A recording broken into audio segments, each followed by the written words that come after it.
வேதத்தை திறந்து நாம் ஒரு வசனத்தை நம்ம வாசிக்க போகிறோம். எடுத்துக்கொள்ளலாம். நீதிமொழிகள் 3ஆம் அதிகாரத்தினுடைய 18வது வசனத்தை நம்ம வாசிக்க போகிறோம்.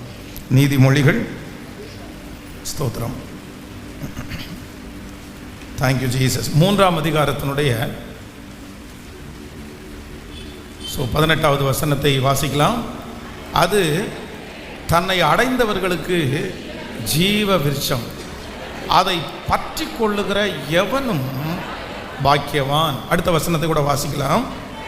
கர்த்தர் ஞானத்திலே பூமியை அஸ்திபாரப்படுத்தி புத்தியினாலே வானங்களை ஸ்தாபித்தார். இன்னொரு விஷயம் கூட வாசிக்கலாம். அந்த வசனத்தை 19வது வசனத்தை வாசிக்கலாம். கர்த்தர் ஞானத்தினாலே பூமியை அஸ்திபாரப்படுத்தி புத்தியினாலே வானங்களை ஸ்தாபித்தார். இன்னொரு விஷயம் கூட வாசிக்கலாம். கர்த்தர் ஞானத்தினாலே பூமியை அஸ்திபாரப்படுத்தி புத்தியினாலே வானங்களை ஸ்தாபித்தார். கர்த்தருடைய பிள்ளைகளே, நம்முடைய ஆண்டவரை குறித்து இந்த வசனத்திலே ரொம்ப அழகாய் சொல்லப்படுகிறது. கர்த்தர் ஞானத்தினாலே பூமியை அஸ்திபாரப்படுத்தி புத்தியினாலே வானங்களை ஸ்தாபித்தார். இந்த உலகத்திலே நம்ம நிறைய காரியங்களை பார்க்கிறோம். வானத்தை பார்க்கிறோம், மலைகளை பார்க்கிறோம், புற்பூண்டுகளை பார்க்கிறோம், சமுத்திரத்தை பார்க்கிறோம். இப்படியே ஒவ்வொரு காரியத்தையும் மனிதர்கள் ஆராய்கிறார்கள். வானம் எப்படி இருக்குது அப்படின்னு ஒரு சில சயின்டிஸ்ட் ஆராய்ஞ்சிட்டே இருக்கிறாங்க. இன்னும் நிறைய பேர் பூமியினுடைய அடித்தளத்திலே என்ன இருக்குது அப்படின்னு ஒரு ஆராய்ச்சி இன்று வரையிலும் நடந்து கொண்டே இருக்கிறது. இப்போ சமீபத்தில் நமக்கு நிறைய செய்தித்தாள்களில், நிறைய யூடியூப்பில் விண்வெளிக்கு கடந்து போன இந்தியாவை சேர்ந்த ஒரு பெண்மணியை குறித்து ரொம்ப பிரமிப்பாக எல்லாரும் பேசி, இந்த மாதிரி அப்படி போனாங்க, அங்கே வந்தாங்க, இங்கே லேண்ட் ஆயிடுச்சு, அந்த மாதிரி ஒரு பெரிய விஷயமாய் அவங்க பார்த்தது என்ன பார்த்தாங்க அப்படின்னால நிறைய பேர் அதை பேசிகிட்டே இருக்கிறாங்க. அப்போது இந்த உலகத்தில் இருக்கிற மனிதர்கள் இந்த உலகத்திலே படைக்கப்பட்ட படைப்பை குறித்து அன்றிலிருந்து இன்று வரையிலும் ஆராய்ச்சி செய்து கொண்டே இருக்கிறார்கள். ஆனால் ஆராய்ச்சி செய்ய செய்ய செய்ய அவங்களுக்கு என்ன கிடைக்குதுன்னா புதுமையானது கிடைத்து கொண்டே இருக்குது. இல்லை, இன்னும் நிறைய இருக்குது. கடலுடைய ஒரு பக்கத்தை தான் நாங்கள் பார்த்துருக்குறோம், இந்த ஏரியாவை மட்டும்தான் பார்த்துருக்குறோம், இந்த ஆழத்தை மட்டும்தான் பார்த்துருக்குறோம், இந்த இடத்தை எங்களால் பார்க்க முடியல. அப்போது இன்னும் இந்த உலகத்திலே எத்தனை ஆண்டுகள் ஆனதற்கு பிற்பாடும் மனிதனால் கண்டுபிடிக்க முடியாத ஒன்று என்ன அப்படின்னா தேவனுடைய படைப்பு. ஆனால் இந்த தேவனுடைய படைப்பை ஆண்டவர் எப்படி படைச்சாராமா? கர்த்தர் அவருடைய ஞானத்தினால் பூமியை அஸ்திவாரப்படுத்தி புத்தியினால் வானங்களை ஸ்தாபித்தார். அப்போ ஆண்டவருடைய பிள்ளைகளை, நீங்களும் நானும் ஆராதிக்கிற தேவன் இந்த பூமியில் உள்ள எல்லாவற்றையும் இன்றைக்கு மனிதர்களால் கண்டுபிடிக்க முடியாததற்கு ஒரு காரணம் இருக்குது. என்ன காரணம் அப்படின்னு சொன்னா, அது அவர் ஞானம், அது அவர் புத்தி. அவருடைய ஞானத்திற்கு இணையாக இந்த உலகத்திலே ஒரு ஞானமும் இல்லை. அவருடைய புத்திக்கு எட்டிய புத்தி இந்த உலகத்திலே ஒன்றுமே இல்லை. மனிதர்கள் எவ்வளோ பெரிய ஞானிகளாய் இருக்கட்டும், ஆனால் ஆண்டவருடைய ஞானத்திற்கு ஒப்புமையாய் அவர்களால் இருக்கவே முடியாது. நம்முடைய தேவன் ஞானத்தில் ஐஸ்வர்யம் உள்ளவர். நம்முடைய தேவன் சர்வ ஞானி. நம்முடைய தேவன் சர்வ ஞானி. அவருக்கு அறியாதது ஒன்றுமில்லை, அவருக்கு தெரியாதது ஒன்றுமில்லை. அப்படிப்பட்ட ஞானமுள்ள தேவனை நீங்களும் நானும் ஆராதிக்கிறோம். நம்மை ஞானவான்களாய் நிறுத்துவதற்கு கர்த்தர் வல்லவராய் இருக்கிறார். நான் ஆராதிக்கிற தேவனுக்கு என் வாழ்க்கையிலே எப்படி, எதை, எங்கு செய்ய வேண்டும் என்று நன்றாய் அறிந்திருக்கிறார். கைகளை அசைத்து ஒரு ஹல்லேலூயா சொல்லலாம். நம்முடைய வாழ்க்கையிலே சில காரியங்கள் நடக்கும்போது அது நம்ம ஞானத்தினால நடக்காது. நம்ம ஞானத்தினால அது நடக்காம அது ஆண்டவருடைய ஞானத்தினால நடக்கும்போது நமக்கு அந்த அறிவு புத்தி கட்டாத அறிவா இருக்கலாம். அந்த அறிவு நமக்கு தூரமா இருக்கலாம். ஏன் ஆண்டவர் இதை செய்யறாரு, எதுக்கு இப்படி கர்த்தர் செய்யணும் அப்படின்னு நமக்கு தோணும். ஆனால் ஒன்று நினைத்து கொள்ளுங்கள், அவருடைய ஞானம் என்னுடைய வாழ்க்கையிலே செயல்படுமானால் நிச்சயமாகவே அது தீமையா இருப்பது இல்லை. அதில் ஒரு பெரிய நன்மையை கர்த்தர் வைத்திருக்கிறார். நம்ம இன்னைக்கு என்ன ஜெபம் பண்ணணும் அப்படின்னா, என்ன கேட்கணும்னா, என்னுடைய வாழ்க்கையிலே என்னுடைய ஞானத்தை வைத்து அல்ல, ஆண்டவரே உங்க ஞானத்தினால என்னுடைய வீடு அஸ்திவாரப்படட்டும், உங்க ஞானத்தினால என்னுடைய எதிர்காலம் அஸ்திபாரப்படட்டும். உம்முடைய ஞானத்தினாலே நீர் எனக்கு எதை நீர் செய்தாலும் கண்டிப்பாக இம்மையிலே அது தீமையாய் தெரிந்தாலும் மறுமையிலே அது நன்மையாகவே முடிய பண்ணுகிறவர். நான் தீர்க்க தரிசனமாய் சொல்லுகிறேன், இந்த சத்தத்தை கேட்கிற நிறைய பேருடைய வாழ்க்கையிலே கர்த்தருடைய ஞானம் வெளிப்படுகிறது. அவருடைய ஞானத்தினால் கர்த்தர் உங்களை அஸ்திபாரப்படுத்துகிறார். அவருடைய ஞானத்தினால் கர்த்தர் உங்களை ஸ்தாபிக்கிறார். அவருடைய ஞானம் எண்ணி முடியாதது. எத்தனையோ பேர் உங்களுக்கு என்ன நடக்கிறது என்கிற கேள்விக்குறியை எழுப்பினாலும் நான் நம்புகிறேன், முடிவிலே கர்த்தர் பெரிய அற்புதத்தை உங்க கண்கள் காண கர்த்தர் உதவி செய்வார். அவருடைய ஞானம் தோற்று போவது இல்லை. அவருடைய ஞானம் யாராலும் ஆராய்ந்து முடியாது. அந்த ஞானம் இன்று இந்த சத்தத்தை கேட்கிற ஒவ்வொருத்தருடைய வாழ்க்கையிலையும் நிறைவேறுவதாக. கைகளை உயர்த்தி ஆண்டவரிடத்தில் சொல்லலாம், ஆண்டவரே என்னுடைய வாழ்க்கையினுடைய முழு பகுதியிலையும் உங்க ஞானம், சொல்லுங்க எல்லாரும், ஆண்டவரே உங்க ஞானம் வெளிப்படுவதாக. கைகளை எல்லாரும் உயர்த்தி சொல்லுங்க பார்க்கலாம், ஆண்டவரே உங்க ஞானம் என் பிள்ளையினுடைய வாழ்க்கையில உங்க ஞானம் வெளிப்படட்டும். என்னுடைய வீடு கட்டுகிற காரியத்தில் உங்க ஞானம் வெளிப்படட்டும். ஆண்டவரே என்னுடைய வியாபாரத்தில் உங்க ஞானம் வெளிப்படட்டும். சொல்லுங்க அப்பா, உங்க ஞானம் என்னுடைய எதிர்கால வாழ்க்கையில உங்க ஞானம் அதிகமாய் வெளிப்படுவதாக. ஹல்லேலூயா. அவருடைய ஞானத்திற்கு ஆண்டவருடைய பிள்ளைங்க விட்டுத்தரக்கூடிய ஒரு மனப்பான்மை உங்களுக்கு வேண்டும். நான் ஒரு சம்பவத்தை சொல்ல முடியும். நான் வாலிப வயது முடித்து கிட்டத்தட்ட ஒரு 24 வயதாகும்போது எனக்காக திருமணம் பார்க்குற ஒரு வேலை, திருமணம் பார்க்குற அந்த பேச்சு நடந்து கொண்டே இருந்துச்சு. எங்கள் பாஸ்டர் ஒரு பக்கத்தில் எனக்கு கல்யாணம் பார்த்தாரு. எங்கள் அம்மா அப்பா நிறைய பேரை பார்த்துட்டு இருந்தாங்க. அதற்கு பிறகு எங்களுடைய வீட்டில் இருக்கிறதுல மூத்த அத்தான் அவங்க ஒரு பக்கத்தில், இப்படியே நிறைய பேர் என்னுடைய திருமணத்திற்காக பெண்ணு பார்த்துட்டே இருந்தாங்க. அப்போ நானும் ஒரு பக்கத்தில் என்ன அப்படின்னு சொன்னால், நீங்கள் என்ன தான் பொண்ணு பார்த்தாலும் கல்யாணம் பண்ண போகிறது நான் இல்லை, அதனால எனக்கு பொண்ணு பார்க்கறதுக்குன்னா நானும் பார்க்கணும் அப்படின்றக்காக நானும் ஒரு பக்கத்தில் ஜோம் பண்ணிட்டே இந்த பொண்ணு செட் ஆகுமா, இந்த பொண்ணு செட், இப்படிப்பட்ட ஒரு சூழ்நிலை நடந்து கொண்டே இருக்குது. அப்போ என்னுடைய மனசுக்கு ஒரு 100% பார்த்தீங்க அப்படின்னு சொன்னால், ஒரு பெண்ணு அவருடைய குடும்பம் அப்படியே முன்னாடி அப்படியே நிற்கிது. உடனே எனக்கு ஒரு பெரிய கற்பனை உண்டாகிறது. சரி, உடனே எனக்கு ஒரு யோசனை, இந்த பிள்ளைய கல்யாணம் பண்ணிட்டோம்னு சொன்னால் அந்த பிள்ளை ரொம்ப கஷ்டப்படுற பிள்ளை, நம்மளை ரொம்ப நல்லா பார்த்துக்குவாங்க, ஊழியத்தினுடைய அருமை அவங்களுக்கு தெரியும் அப்படின்னு நிறைய தாட்டு ஓடிட்டே இருக்குது. யோசிக்க 100% சரி, இதுதான் நமக்கு சரியான குடும்பம், இந்த பிள்ளை தான் நமக்கு சரியான பிள்ளை, இதை விட்டால் நமக்கு அப்படி அமையாது அப்படின்னு சொல்லி 100% தீர்மானம் பண்ணியாச்சு. உடனே எங்கள் ஊரில் இருக்கிற அம்மா அப்பா பார்க்க சொல்லியாச்சு. அவங்களும் அதை பிடிச்சாச்சு. என்னுடைய மனசில் ஒரு பெரிய கோட்டை கற்பனை உண்டாகிறது. ஆனால் திடீர்னு பார்த்தீங்க அப்படின்னு சொன்னால் ஒரே ஒரு வார்த்தை, நான் இவ்வளோ கற்பனை கோட்டை கட்டுறது கூட அவங்களுக்கு தெரியாதுன்னு நினைக்கிறேன். அது இல்லை அப்படின்னு தட்டி போயிருச்சு. அப்போது அந்த திருமண காரியம் தடைபட்டு போன உடனே மனசுக்குள்ள ஒரு பெரிய வெறுமை உண்டாயிருச்சு. ஐயோ, நமக்கு நம்ம நல்ல ஆசீர்வாதத்தை தொலைச்சிட்டோமோ, நம்ம நல்ல ஆசீர்வாதம் நமக்கு கிடைக்காம போயிருச்சோ, இப்படி நிறைய காரியங்கள் மனசுக்குள்ள ஓடிட்டே இருக்குது. ஆனாலும் அந்த நேரத்தில் என்ன அப்படின்னா, ஆண்டவரே இதை நீர் அனுமதித்திருப்பீரே, ஆனால் இதை தாங்கக்கூடிய பலன் தாங்க, இதை தாண்டக்கூடிய பலன் தாங்க அப்படின்னு ஜெபம் பண்ணிட்டு அடுத்த ஒரு 1 வீக் கஷ்டமாக இருந்துச்சு. அதற்கு பிறகு தாண்டிட்டோம். ஆனால் இப்பொழுது நான் என்ன நினைக்கிறேன் அப்படின்னு சொன்னால், என்னுடைய திருமணத்தில் என்னுடைய ஞானம் என்று ஒன்று இருந்தது, எங்கள் அம்மா அப்பாவுடைய ஞானம் என்று ஒன்று இருந்தது. ஆனால் இன்னொரு ஞானம் இருந்தது. யார் ஞானம் அப்படின்னா, தேவ ஞானம். நான் நம்புகிறேன், என்னுடைய ஞானம் தோல்வியாக படும்போது அது தீமையாய் அல்ல, அதை நன்மையாய் தேவனுடைய ஞானம் வெளிப்படுவதற்கு கர்த்தர் அதை கையிலே எடுக்கிறவரா இருக்கிறார். இன்றைக்கு இந்த சத்தத்தை கேட்கிற ஆண்டவருடைய பிள்ளைகளே, உங்க ஞானத்தினால என்னென்னமோ முயற்சி எடுத்து உங்களுடைய திறமையினால பல காரியத்தை நீங்கள் செய்து இன்னைக்கு தோற்று போயிருக்கலாம். ஐயோ, என்னுடைய ஞானம் எனக்கு கை கொடுக்கலையே, என்னுடைய புத்தி எனக்கு கை கொடுக்கலையே. ஆனால் நான் நம்புறேன், உங்க ஞானம் தோற்று போனது நல்லது. அந்த இடத்துல கர்த்தர் ஞானத்தினாலே உங்க பிள்ளையினுடைய வாழ்க்கையை அஸ்திபாரப்படுத்த போகிறார். அவருடைய புத்தியினாலே அந்த பிள்ளையினுடைய வாழ்க்கையை கர்த்தர் ஸ்தாபிப்பேன் என்று கர்த்தர் வாக்கு கொடுக்கிறார். ஹல்லேலூயா. கைகளை உயர்த்தி சொல்லலாமா, உம்முடைய ஞானத்தினால் நீர் என்னை அஸ்திபாரப்படுத்தி உம்முடைய புத்தியினால் நீர் வானங்களை ஸ்தாபிக்கிற ஒரு நல்ல தேவன். ஹல்லேலூயா, ஹல்லேலூயா. அவர் இந்த வசனத்தை நான் தியானித்து கொண்டிருக்கும் போது விசேஷமாய் ஒரு தேவனுடைய பிள்ளையினுடைய வாழ்க்கையிலே இந்த ஞானம் என்கிறது ரொம்ப அவசியமான ஒன்று. இந்த ஞானத்திற்காக ஒவ்வொரு தேவனுடைய பிள்ளைகளும் ஆண்டவரிடத்தில் நீங்க கேட்கணும், நீங்க ஜெபிக்கணும்னு கர்த்தர் எதிர்பார்க்கிறார். வேதம் சொல்லுகிறது, உங்களில் ஒருவன் ஞானத்தில் குறைவுள்ளவனாய் இருந்தால் யாவருக்கும் சம்பூரணமாய் கொடுக்கிற தேவனிடத்தில். அப்போ எல்லாவற்றுக்கும் ஆண்டவருடைய பிள்ளைகளுக்கு என்ன தேவை அப்படின்னா ஞானம் தேவை.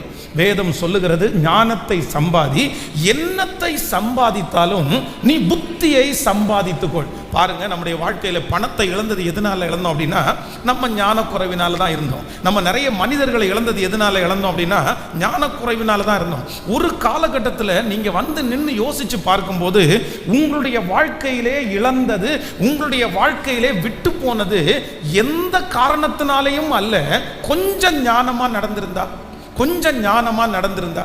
சில கணவன் மனைவி அவங்களுக்கு சொல்லுவேன், நிறைய பேரிடத்துல என்ன சொல்லியிருக்கிறேன் அப்படின்னு சொன்னா, நீங்க ரொம்பவே காயப்படுத்திடாதீங்க, நீங்க ரொம்பவே வீட்டில் வந்து பிரச்சனை பிரச்சனை பிரச்சனை அப்படின்னு பண்ணிடாதீங்க. ஒரு லிமிட் இருக்குது, ஒரு லிமிட் தாண்டிடுச்சு அப்படின்னு சொன்னா சில மனிதனுடைய மனசு வந்து கல்லாயிரும். அப்படி கல்லாயிருச்சு இல்லைன்னா அந்த பாசம் போயிருச்சுன்னா அதுக்கப்புறம் அதை கொண்டு வர்றதுக்கு ரொம்ப கஷ்டம். நீ கொஞ்சம் கவனமாய் கையாளுங்க. ஆனா சிலர் வந்து கேட்கவே மாட்டாங்க, அவங்களுக்கு அது தெரியவே தெரியாது. சரி, நம்ம இவ்வளோ காயப்படுத்தக்கூடாது, நம்ம எக்ஸ்ட்ரீமாக போகக்கூடாது. ஆனால் கடைசியில் பார்த்தீங்க அப்படின்னா அந்த நபரை நோயாளியாக மாற்றினதுக்கு பிற்பாடு அந்த நபரை சாகத்தக்க அளவுக்கு கொண்டு போய் விட்டதுக்கு அப்புறம் அதுக்கப்புறம் உணர்ந்தது என்ன பிரயோஜனம்? அதுக்கப்புறம் நான் இப்படி நினைக்கவே இல்லை, இப்படி செய்யவே இல்லை. எத்தனையோ, நான் யாரையும் குற்றப்படுத்தலை, சகோதரிகளை கூட குற்றப்படுத்தலை. ஆனால் சில இடங்களில் வந்து சில ஆண்கள் மரித்து போகிற இடத்துல சில சிஸ்டர்ஸ் இது என்ன அழுதுருக்கிற என் காதில் கேட்டிருக்கேன்னா, கொஞ்சம் தெரிஞ்சிருந்தா அவரை நான் நல்லா பார்த்துருப்பேன்ல, நல்லா பார்த்துட்டு ஒன்றும் சொல்லாமல் மனசுலேயே வச்சுருந்தாரே இவர். இப்படி இவ்வளோ பெரிய காயத்தை சில ஆண்கள் வந்து இருதயத்தில் இருக்கிற காரியத்தை வெளிப்படையாக சொல்ல மாட்டாங்க.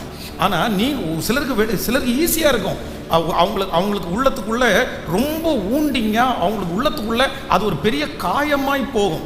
என்னுடைய மனைவியை மன்னிங்க அப்படின்னு சொன்னா நிறைய பேர் உங்களுக்கு தெரியாது பாஸ்டர், என்னுடைய கணவனாரை மன்னிங்கன்னா உங்களுக்கு தெரியாது பாஸ்டர். ஏன் அப்படின்னா அந்த அளவிற்கு காயப்படுத்தி இருப்பார்கள். அந்த அளவுக்கு ஒரு லிமிட்டுக்கு மேல ஒரு நபரை வந்து நீங்க வந்து ரொம்ப காயப்படுத்திட்டீங்கன்னா அந்த நபருடைய பாசத்தை சுதந்திரிக்கிறது வந்து ரொம்ப கடினம். அது உங்களுக்கு கிடைக்காது. நீங்களே பாருங்களேன், எத்தனையோ பேரிடத்துல பழகுறீங்க, ஒரு உயிருக்கு உயிராய் ஒரு மனுஷனை நேசிச்சு அவர்களுக்காக அவ்வளவு வந்து நீங்க டைம் ஸ்பெண்ட் பண்ணி அவ்வளோ அழகா பார்க்குறீங்க. ஆனா அவங்களிடத்துல இருந்து ஒரு நெகட்டிவ் ஒன்று வருதுன்னு வைங்களேன், ஒரு மன கஷ்டம் வருது அப்படின்னு சொன்னா நீங்க சிலர் வந்து விட்டுட்டோன்னு வச்சுக்கோங்களேன், அதுக்கப்புறம் அவ்வளோ பழகினவங்களா இருந்தாலும் அதற்கு பிறகு பழையது மாதிரி உங்களால் என்ன பண்ண முடியாதுன்னா அவங்கள நெருங்கவே முடியாது.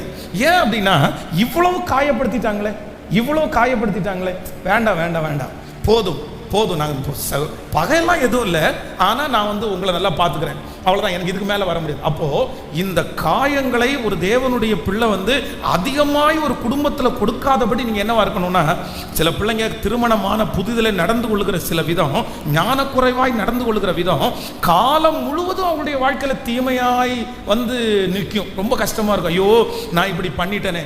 அப்போ ஒரு குடும்பத்தை நடத்துவதற்கு கூட என்ன ஆண்டவர் நம்மிடத்தில் எதிர்பார்க்கிறார் என்றால் ஞானம் அவசியமான ஒன்று. ஆமேன் சொல்லுங்கள். எல்லாரும் எதற்காக ஜெபிக்கணும்னா, ஆண்டவரே எனக்கு நீர் ஞானத்தை தார். காரணம் என்னவென்றால் என் தேவன் ஞானத்தினாலே பூமியை அஸ்திவாரப்படுத்துகிற தேவன். ஆமேன். சாலோமன் ஜெபிக்கும் போது கூட ஆண்டவர் எதுல ரொம்ப பிரியப்பட்டார் அப்படின்னு சொன்னா, நீ வந்து எதிரியினுடைய ஆயுசை கேட்கல, உன்னுடைய வாழ்க்கையினுடைய பெரிய பதவியை நீ கேட்கல, ஆனா இந்த ஜனங்களை நடத்துவதற்கான ஞானத்தை நீ கேட்டதுனால உனக்கு ஞானத்தை தந்ததும் அன்றி நீ கேளாத ஐஸ்வர்யத்தையும் உனக்கு நான் தந்தேன் அப்படின்னு கர்த்தர் சொல்றாரு. அப்போ நம்முடைய ஆண்டவர் வந்து எப்படி வாழ்றது பிடிக்கும் அப்படின்னா, நம்ம ஞானமா வாழ்றது தான் ஆண்டவருக்கு பிடிக்கும். ஆமோதிக்கிறீர்களா இல்லையா? இந்த செய்திக்கு பிற்பாடு நம்ம எல்லாத்தையும் எப்படி செய்யணும்னா ஞானமா செய்யணும். எத்தனை பேர் ஆமோதிக்கிறீர்கள்? ஆண்டவரே நான் ஞானமாய் செய்யணும் சொல்லுங்க. எத்தனை பேர் ஆமோதிக்கிறீங்க? அப்பா பார்த்து சொல்லுங்க, ஞானமா செய்யணும் ஆண்டவர், ஞானமா செய்யணும். அந்த நேரத்தில் எனக்கு அதை சொல்லி தருகிறவராக இருக்கணும் ஆண்டவர். அந்த நேரத்தில் ஆண்டவரே என்ன நீ அந்த பாதையில் நீங்கள் நடத்தணும் ஆண்டவரே. நிறைய பேர் ஒருவேளை ஞானத்தினால் பணத்தை இழந்திருக்கலாம், குடும்பங்களை இழந்திருக்கலாம். ஆனால் இன்றைக்கு இந்த ஆராதனை மத்தியிலே அசைவாடுகிற கர்த்தர் அநேகரை ஞானத்தினால கர்த்தர் நிரப்புகிறார், ஞானத்தினால கர்த்தர் நிரப்புகிறார். கர்த்தாவே, அந்த ஞானமுள்ள ஒரு இருதயத்தை கர்த்தர் இப்பொழுது எங்களுக்கு தரப்போகிறதற்காக ஸ்தோத்திரம்.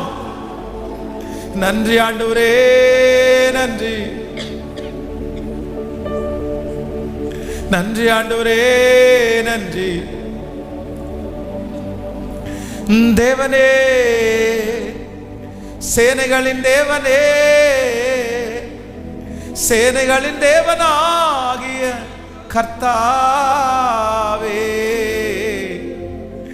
தேவனே, சேனைகளின் தேவனே, சேனைகளின் தேவனாகிய கர்த்தாவே, திருப்பிக் கொள்ளும் எங்களை, மறைக்காதிரு முகத்தை, ரட்சியும் ஜனத்தை. இப்ப சொல்லுங்க, கைகளை உயர்த்தி, திரும்பி வாரும், வானத்திலிருந்து கண்ணோக்கி பாரும். சொல்லுவோம், திரும்பி வாரும், வானத்தில் இருந்து கண்ணோக்கி பாரும். இந்த திராட்சை செடியை விசாரித்தாரும். கேளுங்கப்பா, இந்த திராட்சை செடியை சத்தமா, இந்த திராட்சை செடியை, இந்த திராட்சை செடியை விசாரித்தாரும். இந்த திராட்சை செடியை விசாரித்தாரும். ஹல்லேலூயா, ஆமென். கர்த்தர் உங்களை ஞானத்தினால் அஸ்திபாரப்படுத்தி, உங்களை அவர் ஞானத்தினால், கர்த்தர் புத்தியினால் உங்களை ஸ்தாபிப்பாராக. இனி ஞானம் இல்லாமல் செஞ்சுட்டனே அப்படின்ற அந்த எண்ணத்தை கர்த்தர் உங்களிடத்திலிருந்து எடுத்து போட்டு, நான் ஞானமாக செஞ்ச கர்த்தர் உதவி செய்தார் என்ற சாட்சியை கர்த்தர் உங்களுக்கு செய்கிறதுக்கு கர்த்தர் கிருபை தர வல்லவராக இருக்கிறார். அவன் எல்லாத்தையும் டீல் பண்ண முடியும், நீங்கள் எல்லாத்தையுமே எதிர்கொள்ள முடியும். எதனால் எதிர்கொள்ள முடியும்னா, கொஞ்சம் ஞானம் எல்லாத்தையும் ரொம்ப நேர்த்தியாய் உங்களோட டீல் பண்ணுறதுக்கு உதவி செய்யும்.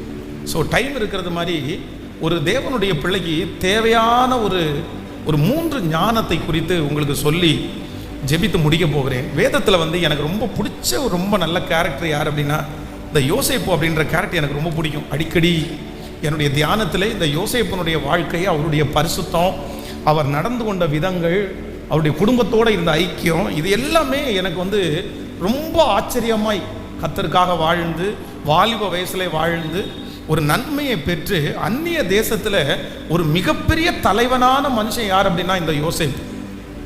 அவனுக்கு கொடுத்த தரிசனம் முழுக்க நிறைவேற்றப்பட்டவன் இந்த யோசேப்பு. அதனால் இந்த யோசேப்பினுடைய வாழ்க்கையில் இருந்த சில ஞானங்கள் எனக்கு ரொம்ப வியப்பாக இருந்துச்சு, ரொம்ப ஆச்சரியமாக இருந்துச்சு. அந்த ஞானத்தை குறித்து உங்களோடு சொல்லி உங்களுக்காக ஜெபிக்க போகிறேன். வாசிக்கலாம், எடுத்துக்கொள்ளலாமே. நீங்கள் ஆதியாகமம் 41ஆம் அதிகாரத்தினுடைய 51வது வசனத்தை வாசிக்க போகிறோம். ஆதியாகமம் 41ஆம் அதிகாரத்தினுடைய 51வது வசனத்தை வாசிக்கலாமா? யோசேப்பு, என் வருத்தம் யாவையும் என் தகப்பன் குடும்பம் அனைத்தையும் நான் மறக்கும்படி தேவன் பண்ணினார் என்று சொல்லி மூத்தவனுக்கு மனாசே என்று பெயரிட்டார். நான் சிறுமைப்பட்டிருந்த தேசத்தில் தேவன் என்னை பலுக பண்ணினார் என்று சொல்லி இளையவனுக்கு எப்ராயிம் என்று பெயரிட்டார். இன்னொரு விஷயம் கூட வாசிக்கலாம். யோசேப்பு, என் வருத்தம் யாவையும் என் தகப்பன் குடும்பம் அனைத்தையும் நான் மறக்கும்படி தேவன் பண்ணினார் என்று சொல்லி மூத்தவனுக்கு மனாசே என்று பெயரிட்டான். நான் சிறுமைப்பட்டிருந்த தேசத்தில் தேவன் என்னை பலுக பண்ணினார் என்று சொல்லி இளையவனுக்கு எப்ராயிம் என்று பெயரிட்டான். கர்த்தருடைய பிள்ளைகளே, இந்த இடத்துல யோசேப்பினுடைய இந்த முதல் ஞானத்தை குறித்து உங்களோடு பேச போகிறேன். யோசேப்பு தன்னுடைய தகப்பனாரை விட்டு பல ஆண்டுகளாக எகிப்து தேசத்திலே வந்து பல பாடுகளை பட்டு இப்பொழுது ராஜாவிற்கு கீழாக ஒரு தலைவனாக, ஒரு நல்ல அதிபதியாக அவன் அமர்ந்திருக்கிறான். அந்த ஊரில் இருக்கிற ஒரு பெண் ஒருத்தியை அந்த ராஜா அவனுக்கு கல்யாணம் பண்ணி வைக்கிறாரு. இப்போ அந்த பெண்ணின் நிமித்தமாய் அவனுக்கு 2 பிள்ளைகள் பிறக்கிறார்கள். அப்போ மூத்த பிள்ளைக்கு என்ன பேர் வைக்கிறார் அப்படின்னு சொன்னா, என் வருத்தம் யாவையும் என் தகப்பன் குடும்பம் அனைத்தையும் நான் மறக்கும்படி தேவன் பண்ணினார் என்று சொல்லி மூத்தவனுக்கு மனாசே என்று பேரிட்டான். அப்போ இதுவரையிலும் தன்னுடைய குடும்பத்தை நினைச்சான். தன்னுடைய அப்பா தான் தனக்கு குடும்பம், தன்னுடைய சகோதரர்கள் தான் தனக்கு குடும்பம். ஆனால் இப்போ ஒரு புதிய குடும்பம் வந்திருக்குது, தனக்குன்னு ஒரு மனைவி. அந்த மனைவி நிமித்தமாய் ஒரு பிள்ளை உண்டாகும் போது இந்த யோசேப்புக்கு என்ன ஞானம் வருது அப்படின்னு சொன்னா, இதுவரைக்கும் நம்முடைய அப்பா நமக்கு நல்லவர் தான், நம்ம சகோதரர்கள் நமக்கு நல்லவர்கள் தான், ஆனால் நம்முடைய மனசுக்குள்ள நம்முடைய குடும்பத்தை குறித்த ஒரு தாக்கம், ஒரு அன்பு இருந்துட்டே இருக்குது. ஆனால் இப்போ கர்த்தர் இன்னொரு குடும்பத்தை என் கையில் கொடுத்துருக்கிறாரு. நான் என்ன பண்ணக்கூடாது அப்படின்னு சொன்னால், நான் பழைய அந்த குடும்பத்தையே நினச்சி இந்த குடும்பத்தை நான் என்ன பண்ணிடக்கூடாது அப்படின்னு சொன்னால், இழந்துடக்கூடாது அப்படின்னு தன்னுடைய தகப்பன் வீட்டையும் மறக்கும்படி பண்ணினான். அதற்குத்தான் அவனுக்கு மனாசே என்று பெயர் வைத்தான். அப்போ ஒரு தேவனுடைய பிள்ளைக்கு என்ன ஞானம் வேணும் அப்படின்னு சொன்னா, ஏதோ ஒன்றை நினைத்து, ஏதோ ஒன்றை மனதிலே வைத்துக்கொண்டு, ஏதோ ஒரு காரியம் நடக்காததை வைத்து இப்பொழுது ஆண்டவர் கொடுத்திருக்கிற இந்த வாழ்க்கையை நம்ம என்ன பண்ணிடக்கூடாது அப்படின்னா, இழந்துடக்கூடாது என்கிறதுலாம் ஆண்டவருடைய பிள்ளைகள் ஞானமா இருக்கணும். இந்த ஞானம் ஒரு தேவனுடைய பிள்ளைகளுக்கு அவசியமான ஒன்று. பாருங்க, நிறைய பேர் கோச்சிட்டா என்ன பண்ண மாட்டாங்கன்னா, சாப்பிட மாட்டாங்க. அவங்களுக்கு ரொம்ப கோவம் வந்துச்சுன்னு வைங்களேன், உடனே என்ன சொல்லுவாங்க தெரியுமா, அவங்களுடைய மொத்த கோவத்தையும் எதில் காமிப்பாங்கன்னா, சாப்பாட்டில் காமிப்பாங்க. எனக்கு சாப்பாடு வேண்டாம். ஏன் சாப்பாடு வேண்டாம் அப்படின்னா, என்ன இப்படி எப்படி சாப்பிட்றது, உங்கள்கிட்ட எப்படி சாப்பிட்றது, ஏதோ ஒன்றை வச்சுட்டு ஏதோ ஒன்றில் பிடிச்சிக்குவாங்க. சிலர் சாப்பிட மாட்டாங்க, சிலர் வேலைக்கு போக மாட்டாங்க. வேலை செஞ்சு நான் என்னத்தை பார்த்தேன். ஆனால் ஆண்டவருடைய பிள்ளைகள் எப்பொழுதுமே நினைக்கணும், உங்களுடைய வாழ்க்கையிலே நடந்த எந்த தோல்விகளுக்காகவும், எந்த அவமானத்திற்காகவும், முன்பாக நடந்த எந்த காரியத்திற்காகவும் இன்றைக்கு தேவன் உங்களுக்கு கொடுத்திருக்கிற எந்த ஆசீர்வாதத்தையும் நீங்கள் என்ன பண்ணிடக்கூடாது அப்படின்னா, நீங்கள் இழந்துடவே கூடாது. அதனால தான் தேவ மனுஷன் என்ன சொல்றாருன்னா, எனக்கு எந்த சூழ்நிலையிலே நான் இருந்தாலும் நான் மனரம்யமாக இருக்க கற்றுக்கொண்டேன். வாழ்ந்திருக்கவும் எனக்கு தெரியும், தாழ்ந்திருக்கவும் எனக்கு தெரியும். இன்னைக்கு எனக்கு முன்பாக வைத்திருக்கிறதை கர்த்தர் என்னை அனுபவிக்கும்படியாய் செய்கிறார். இன்றைக்கு எனக்கு முன்பாக இருக்கிற சந்தோஷம் எனக்கு தேவை என்று கர்த்தர் வைத்திருக்கிறார். நான் என்ன பண்ண போறேன் அப்படின்னா, முன்னானவைகளை மறந்து இப்பொழுது தேவன் எனக்கு கொடுத்திருக்கிற அந்த ஆசீர்வாதத்தை வெற்றியாய் தொடரப் போகிறேன். கைகளை அசைத்து ஒரு ஹல்லேலூயா சொல்லலாம். ஆண்டவரே, எனக்கு ஒரு ஞானத்தை கொடுங்க, எனக்கு ஒரு ஞானத்தை கொடுங்க. என்ன ஞானத்தை கொடுக்கணும் அப்படின்னு சொன்னால், நான் முன்னாடி நடந்ததை நினச்சி இன்னைக்கு இருக்கிற ஆசீர்வாதத்தை நான் என்ன பண்ணிடக்கூடாதுன்னா, நான் தொலைச்சிடவே கூடாது. சொல்லுங்கள் பார்க்கலாம், ஒரு 3 பேருடைய கரத்தை பிடிச்சி சொல்லுங்கள். ஏதோ ஒன்றை நினச்சி, முன்னாடி நடந்ததை நினச்சி, ஆசீர்வாதத்தை நினச்சி, இன்றைக்கு தேவன் உங்களுக்கு கொடுத்திருக்கிற வாழ்க்கையை ஒரு நாளும் தொலைக்காதபடி ஆண்டவர் உங்களை கிருபையாய் காப்பாற்றுவாராக, கிருபையாய் காப்பாற்றுவாராக. ஆமென். இந்த எண்ணம் முற்றிலுமாக எடுக்கப்படுவதற்கு நீங்க ஜெபம் பண்ணணும். அவனுக்கு முன்னாடி ஒரு பெரிய சந்தோஷம் இருக்குது. இப்போ என்ன முக்கியம் அப்படின்னு சொன்னா, ஏற்கனவே இருக்கிற துக்கம் எனக்கு முக்கியம் அல்ல, ஏற்கனவே இருக்கிற அந்த துக்கத்தை நான் மறந்து இப்பொழுது இருக்கிற சந்தோஷத்தை நான் எதிர்பார்க்கிறேன். பாருங்க, சில கல்யாணமான பிள்ளைகள் கல்யாணம் பண்ணி கொடுத்துட்டோன்னு வைங்களேன், ஏற்கனவே அப்பாவுடைய வீட்டில் நிறைய சந்தோஷம் இருக்குன்னு வாருங்களேன், இன்னைக்கு அதை விட ஒரு சின்ன சந்தோஷம் இருக்கும், ஒரு பெரிய சந்தோஷம் இல்லை அப்படின்னா நிறைய பேர் இந்த வாழ்க்கையை தொலைச்சிக்குவாங்க. என்ன வாழ்க்கையை தொலைச்சிக்குவாங்க? நான் எப்படி இருந்தேன் தெரியுமா, ஒரு காலத்தில் எப்படி இருந்தேன் தெரியுமா, ஒரு காலத்தில் எப்படி நடந்தேன் தெரியுமா, ஒரு காலத்தில் எப்படி நான் சாப்பிட்டேன் தெரியுமா, இப்படி இருந்து இன்னைக்கு நான் இப்படி வாழணுமா, நான் இப்படி இருக்கணுமா. ஆனால் ஆண்டவர் என்ன கற்றுக் கொடுக்குறாருன்னா, ஒரு உண்மையான ஞானம் என்கிறது, நான் முன்பாக இருக்கிறதை நினைத்து இந்த வாழ்க்கையை நான் தொலைக்கப் போவது இல்லை. கர்த்தர் இந்த சத்தத்தை யாரோ ஒருத்தருக்கு ஆண்டவர் தெளிவாய் பேசுகிறார்.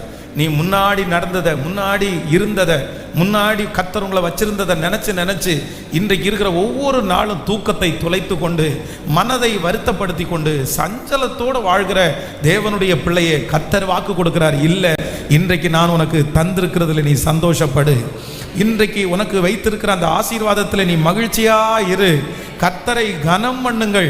கர்த்தர் சொல்லுகிறார், அதை விட இதில் பல மடங்கு சந்தோஷத்தை கர்த்தர் வைத்திருக்கிறார்.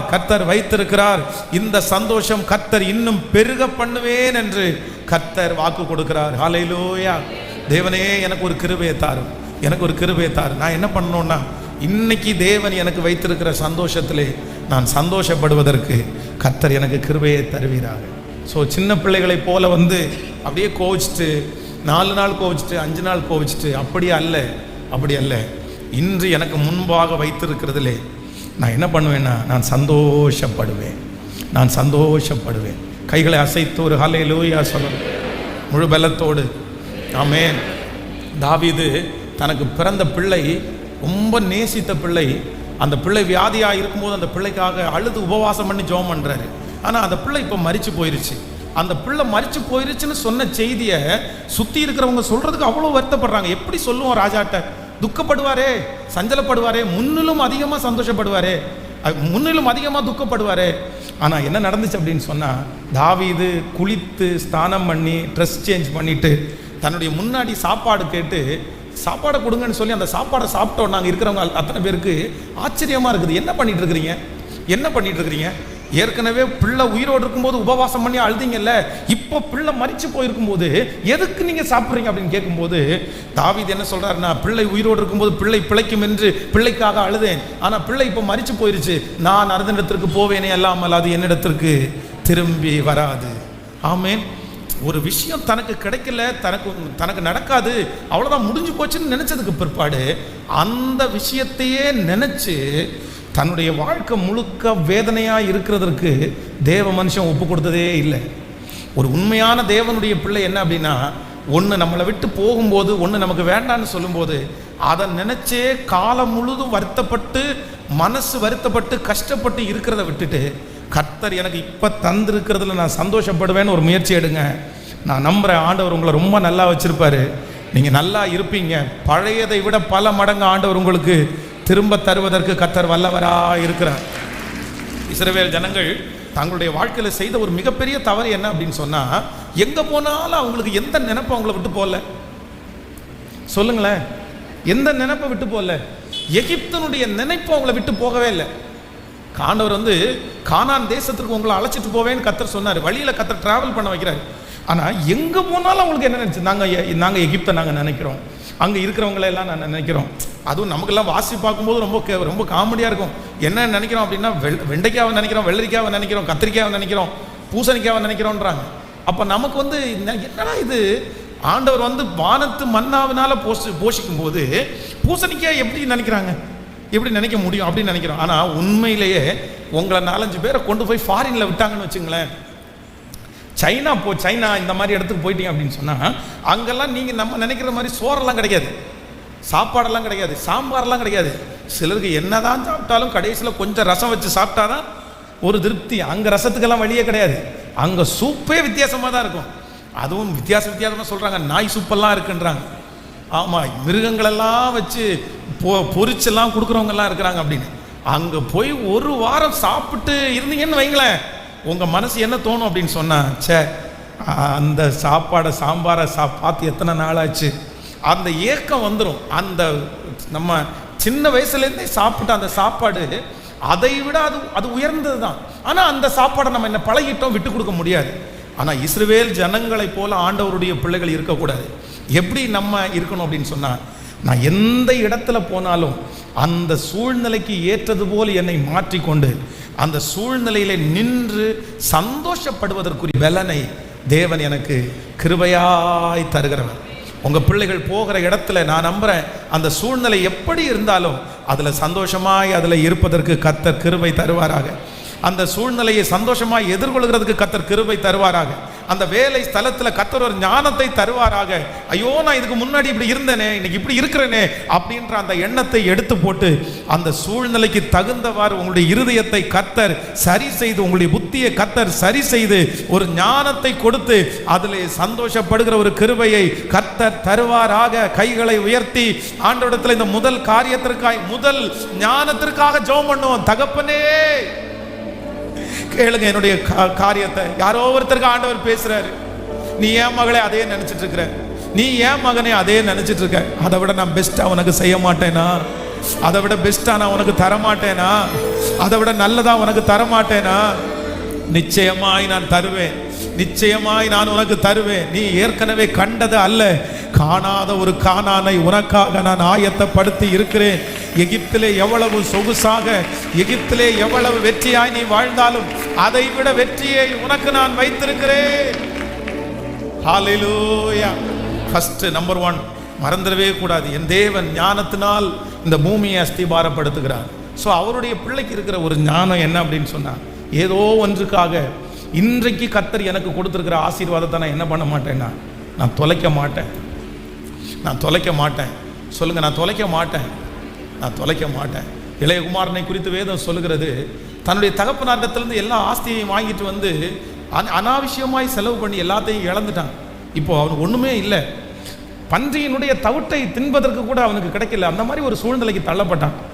ஆனால் என்ன நினைக்கிறான் அப்படின்னு சொன்னால், அதுக்காக நான் இப்படியே வாழ்ந்துட முடியுமா, நான் இப்படியே மறிச்சிட முடியுமா? இல்லை, நான் எழுந்து என் தகப்பனாரிடத்திற்கு போய், தகப்பனை உனக்கு விரதமாகவும் பரத்து விரதமாகவும் பாவம் செஞ்சேன்னு என் அறிக்கை செய்வேன்னு சொல்லி அன்னைக்கு என்ன சிச்சுவேஷன் அவனுக்கு இருந்துச்சோ அதை தன் தகப்பனாரிடத்தில் போய் சொன்னான். வேதம் சொல்லுகிறது, அவருடைய தகப்பனார் அவனை வாழ வைத்தார். ஒரு சில வேளைகளில் சிலர் வந்து குற்ற மனசாட்சியோடு இருக்கலாம்.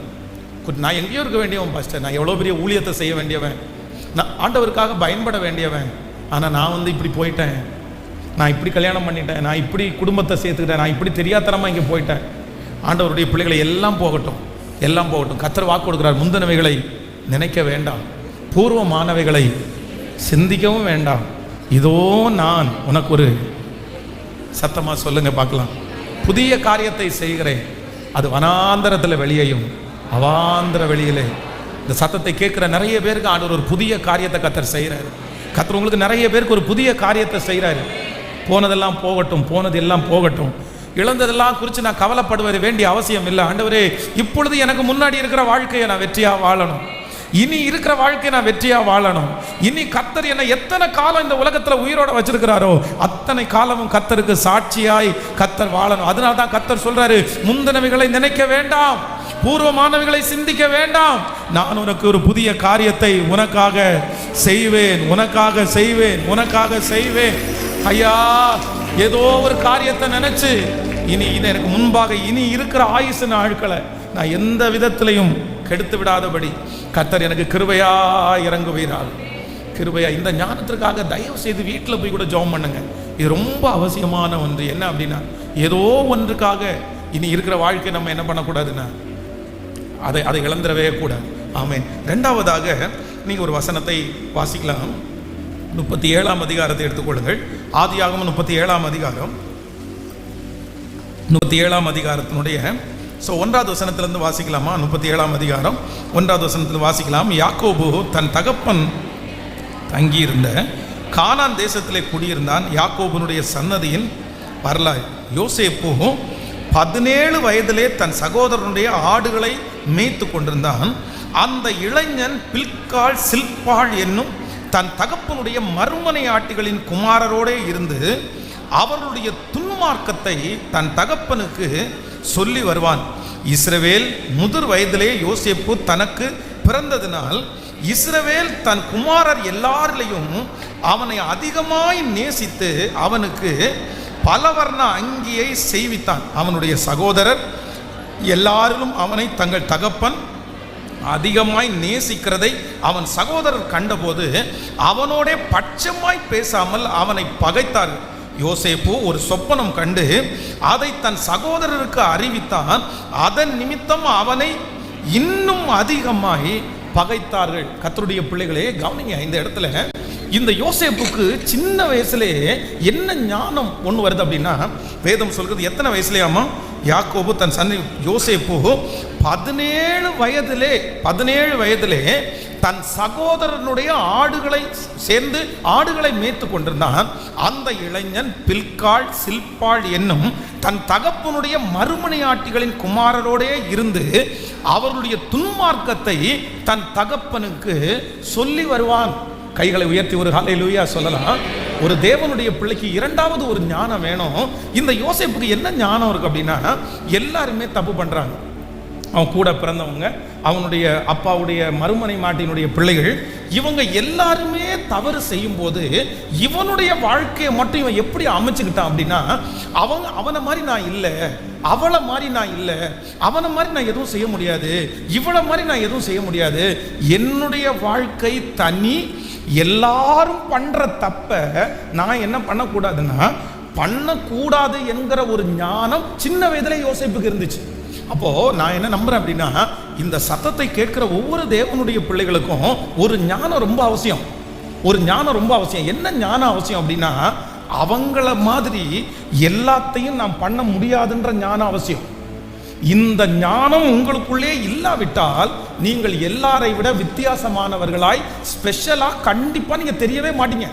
நீங்க ஆண்டவருடைய கண்களுக்கு ஸ்பெஷலா தெரியணுமா, இந்த உலகத்துல ஆண்டவர் உங்களை ஆசீர்வதிக்கணும் அப்படின்னா ஆண்டவரிடத்துல என்ன ஞானத்தை கேட்கணும் அப்படின்னு சொன்னா, ஆண்டவரே நான் எல்லார மாதிரி இல்லை அப்படின்ற ஒரு உணர்வுள்ள ஒரு இருதயத்தை கர்த்தர் எனக்கு கிருபையாய் கர்த்தர் தருவாராக. அவங்களோட சேர்ந்து கறி எடுத்து சாப்பிட்டுருக்கலாம், அவங்களோட சேர்ந்து திருட்டுத்தனம் பண்ணியிருக்கலாம், அவங்களோட சேர்ந்து அதை செய்த உடனே யாருமே அவனை ஒன்றும் கேட்க, எல்லா பிள்ளைகளும் பண்ணுறாங்க நானும் பண்ணுறேன், அவ்வளோதான் முடிஞ்சிருச்சு. ஆனால் யோசேப்புக்கு ஒரு ஞானம் வந்துருச்சு, நான் அப்படி செய்ய மாட்டேன். இன்றைக்கு இந்த சத்தத்தை கேட்குற எல்லா வாலிப தம்பிகளுக்கும் தங்கச்சிகளுக்கும் பெரியவங்களுக்கும் ஒரு ஞானத்தை கொடுக்கணும். என்ன ஞானத்தை கொடுக்கணும்னா, ஆண்டவரே எனக்கு ஒரு ஞானம், எல்லார மாதிரி எல்லாரும் அப்படி பண்ணும்போது நான் என்ன நினைக்கணும் அப்படின்னு சொன்னா, இது எனக்கு தேவைதானா, இது எனக்கு அவசியமானதா, இதை நான் பண்ண முடியுமா, இதை கத்திடத்தில் என்னிடத்துல எதிர்பார்க்கிறாரா, நான் இப்படி செய்கிறதற்கு தகுதி உள்ளவனா, இந்த ஒரே ஒரு விஷயத்தை மட்டும் நீங்கள் நினச்சிட்டிங்கன்னா நான் நம்புகிறேன் இந்த உலகத்தில் ஆண்டவருடைய சித்தத்தை உங்களாலே நிறைவேற்ற முடியும்.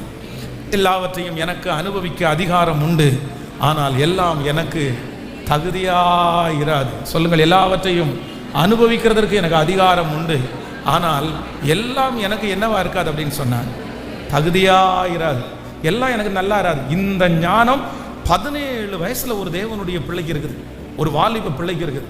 இந்த சத்தத்தை கேட்குற எந்த வாலிப தம்பி தங்கச்சி ஆனாலும் நான் சொல்லலாம், உங்கள் கூட படிக்கிறவங்க சினிமா தேட்டருக்கு போகலாம், உங்கள் கூட படிக்கிறவங்க என்ன வேணாலும் பண்ணலாம், ஆனால் நீங்கள் ஒரு முடிவு எடுங்க. என்ன முடிவு அப்படின்னு சொன்னால், ஐ ஆம் ஸ்பெஷல், நான் தனியாக்கப்பட்டவன், எனக்கும் அதற்கும் சம்பந்தமும் இல்லை, அவன் செய்வதற்காக நான் செய்ய மாட்டேன், அவன் செய்வதற்காக நான் செய்ய முடியாது.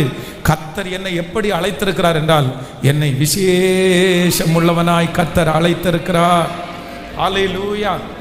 யாரெல்லாம் இந்த ஞானத்தில் இருக்கிறாங்களோ அவங்களுக்கு ஒரு எதிர்காலம். நீங்கள் தான் முதல் பெயர் சபா வரைக்கும் பேர் பெற்று விளங்கின தீர்க்கதரிசியாகிய சாமுவேல் கூட என்ன பண்ணுறார் அப்படின்னு சொன்னால், அவங்கெல்லாம் அதை பண்ணும்போது அவர் என்ன பண்ணலை அப்படின்னு சொன்னால், நான் பண்ண மாட்டேன்ப்பா, நான் வரமாட்டேன்ப்பா, எனக்கு வேண்டாம்ப்பா, எனக்கு பிடிக்காதுப்பா, எனக்கு இது செட் ஆகாதுப்பா. எனக்கு செட் ஆகாதுன்ற வார்த்தையை ஒவ்வொரு தேவனுடைய பிள்ளையும் தன்னுடைய வாழ்க்கையில் கண்டிப்பாக சொல்லணும். பக்கத்தில் கையை பிடிச்சி சொல்லுங்க, எனக்கு இது செட் ஆகாது. நல்லா சொல்லுங்க. நிறைய பேர் சொல்கிற மாதிரி தெரியல, எனக்கு இது செட் ஆகாது அப்படின்ற வார்த்தையை நம்ம கண்டிப்பாக சொல்லணும். ஆமே. சவுல் மாதிரி நிறைய பேர் நமக்கு கொண்டு வந்து தருவாங்க. என்ன கொண்டு வந்து தருவாங்க? சவுலுடைய ட்ரெஸ்ஸை. இன்றைக்கி யாருக்காவது பாருங்களேன், உங்களுக்கு நம்ம காவல்துறை அதிகாரியில் இருக்கிற போலீஸ்கார யாராவது உங்கள் சொந்தக்காரங்களாக இருந்தால், ஒரு நாள் இந்த ட்ரெஸ்ஸை நீ போட்டுக்கோ அப்படின்னு சொன்னால் நீங்கள் என்ன பண்ணுவீங்கன்னு நினைக்கிறீங்க? நீங்கள் போடுவீங்களோ இல்லையோ, எனக்கு ரொம்ப ஆசை. என்ன ஆசை அப்படின்னா, இந்த போலீஸ் ட்ரெஸ் போட்டு ஒரு நாள் நிற்கணும்னு ஆசை. ஆனால் இன்றைக்கி வரைக்கும் நமக்கு டம்மி போலீஸ் கூட கிடைக்கல, அந்த வாய்ப்பு கூட நமக்கு தூரமாக போயிடுச்சு. ஏன் அப்படின்னா, அப்படி கூட நடிக்கிறதுக்கு ஒருத்தரும் கூப்பிடலைங்க, நம்மளை நடிப்பு போலீஸ் கூட பண்ணலை. ஆனால் எனக்கு ரொம்ப ஆசை உண்மை. அப்படி யாராவது ஒருத்தர், அதுவும் அந்த நாட்டினுடைய ராஜா வந்து ராஜான்னு ஐடென்டிஃபை பண்ணுறதுக்கு ஒரு ட்ரெஸ் அவருக்கு இருக்குது. அவர் ஒரு பெரிய போர் சேவகன்னு ஐடென்டிஃபை பண்ணுறதுக்கு ஒரு ட்ரெஸ் இருக்குது. அவர் என்ன சொல்கிறார் அப்படின்னு சொன்னால், நீ இதோட போகாத, நான் உனக்கு ஒரு ட்ரெஸ் தரேன், இதோட நீ போ, நீ எல்லாரும் மாதிரி இரு, நீ அவங்கள மாதிரி பண்ணு, நீ ஒரு ஸ்பெஷலாக தனியாக தெரிகிற, உன்னுடைய ட்ரெஸ்ஸை பார்த்தாலே வந்து மதிக்க மாட்டாங்க போல தெரியுது, நீ இதோட போட்டு எப்படி அவனுக்கு முன்னாடி போய் நிற்ப. ஆனால் தாவீது என்ன சொல்கிறான் அப்படின்னு சொன்னால், இது எனக்கு சத்தமாக சொல்லுங்க, வாலிப தம்பிங்க தங்கச்சி, நீ உண்மையான கனமாக இருந்தா உன் வாயிலிருந்து கண்டிப்பாக ஒரு வார்த்தை வரும். என்ன வார்த்தை வரும் அப்படின்னா, இது எனக்கு செட் ஆகாதுப்பா, ஏன் அப்படின்னு கேட்டால் கூட அது எனக்கு சொல்ல தெரியலப்பா, எனக்கு செட் ஆகலை, எனக்கு பிடிக்கல, எனக்கு அது வேண்டாம்ப்பா, விட்டுறேன், வேற ஏதாவது பண்ண. இப்படி உங்கள் வாயிலிருந்து வார்த்தை வருமானால் நீங்கள் யார் அப்படின்னு சொன்னால், நீங்கள் ஞானமுள்ள ஒரு தேவனுடைய பிள்ளை. அல்லேலூயா. கைகளை உயர்த்தி ஆண்டவரிடத்தில் சொல்லுங்க, ஆண்டவரே எனக்கு ஒரு ஞானம் வேண்டும். இந்த யோசேப்புக்கு கொடுத்த ஒரு ஞானம் எனக்கு தேவை. எல்லாத்தையும் எனக்கு அனுபவிக்கிறதுக்கு அல்ல, எல்லாத்தையும் நான் ஆண்டவரே எல்லாம் எனக்குரியது அப்படி அல்ல. ஆண்டவரே எனக்குன்னு கர்த்தர் ஒரு தகுதி கொடுத்துருக்கிறார், எனக்கென்று கர்த்தர் ஒரு குடும்பத்தை கொடுத்துருக்கிறார், எனக்கென்று ஒரு எதிர்காலத்தை கொடுத்துருக்கிறாரு. ஆண்டவரே நான் உடனே தீர்மானம் எடுக்கணும், ஆண்டவரே இல்லை இது எனக்கு தேவையற்றது, இது என்னால் முடியாது, இது எனக்கு அவசியமற்றது, இது நான் செய்யக்கூடாது. அப்படிப்பட்ட ஒரு இருதயத்தை கர்த்தர் எனக்கு தருவீராகன்னு கேளுங்க பார்க்கலாம். தாங்க ஆண்டவரே, தாருங்க ஆண்டவரே, தாருங்க ஆண்டவரே. நீர் பேதைகளை ஞானி ஆக்குறவர் நீங்க தானே அப்பா, நீங்க தானே ஆண்டவரே, நீங்க தானே ஆண்டவரே. கேட்கிற நிறைய பேருக்கு கர்த்தர் அந்த ஞானத்தை தருகிறார். அவங்கள மாதிரியே இருக்கணும்னு தான்ப்பா எனக்கு தோணுது, அவங்கள மாதிரியே நடக்கணும்னு தோணுது, அவங்க என்னென்ன செய்யறாங்களோ அதெல்லாம் செய்யணும்னு எனக்கு தோணுது. ஆனா அப்படி இல்லை, நீர் எனக்கு தருகிறதுல நான் சந்தோஷப்பட்டு நான் களி கூர்ந்து, ஆண்டவரே எனக்கு நீ கொடுக்க அந்த காரியத்தை வெற்றியாய் வாழ்வதற்கு சொல்லுங்க, அந்த கிருபையை கர்த்தர் இப்பொழுது எனக்கு தருவீராக ஆண்டவரே. கர்த்தாவே நான் நிலையற்றவன், என் கால்களை ஸ்திரப்படுத்தும். சொல்லுவோம், கர்த்தாவே கர்த்தாவே நான் நிலையற்றவன், என் கால்களை ஸ்திரப்படுத்தும். என் பலனும் நீரே, என் பலனும் நீரே, என் கோட்டையும் நீரே, உம்மை தேடுகிறே. என் பலனும் நீரே,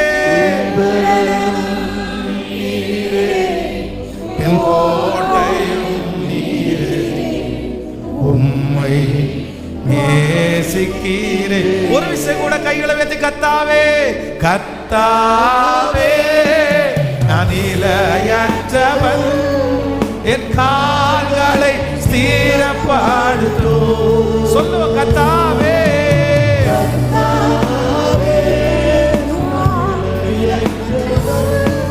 என் கால்களை ஸ்திரப்படுத்தும். சொல்லுவோம், என் பலனும் நீரே,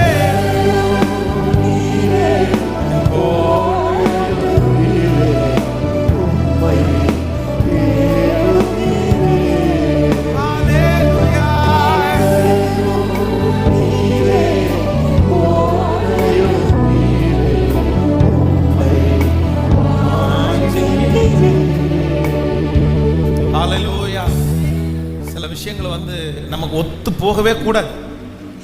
போலீஸ் ஸ்டேஷனுக்கு போகிறது அப்படின்னு சொல்லும்போது நமக்கு நிறைய பேருக்கு என்ன பண்ணக்கூடாது, அது ஒத்து போகக்கூடாது. எனக்கு அது செட் ஆகாதுப்பா, எனக்கு அது செட் ஆகாதுப்பா.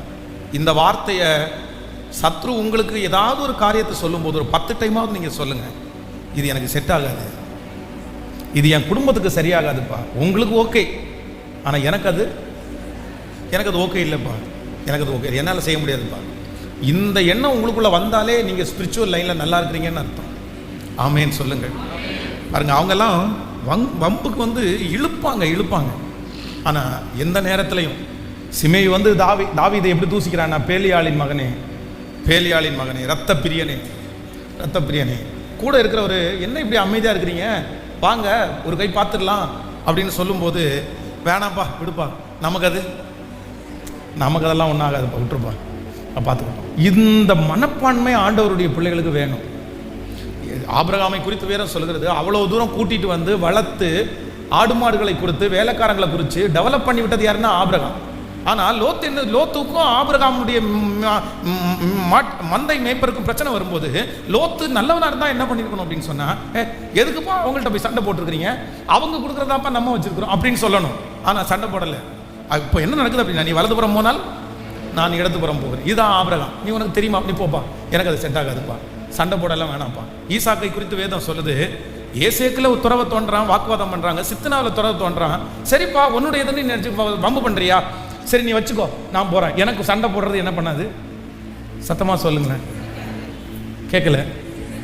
நம்ம மற்றவங்கள மாதிரி வரிஞ்சு கட்டிட்டு போய் நின்று வா பார்த்துக்கலாம் அப்படின்னு போய் நின்றக்கூடாது.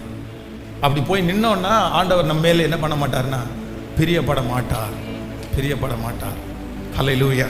நம்பர் 3, மூன்றாவது ஒரு காரியத்தை கூட நம்ம வேகமாய் நான் உங்களுக்கு சொல்லி உங்களுக்காக ஜெபிக்க போகிறேன்.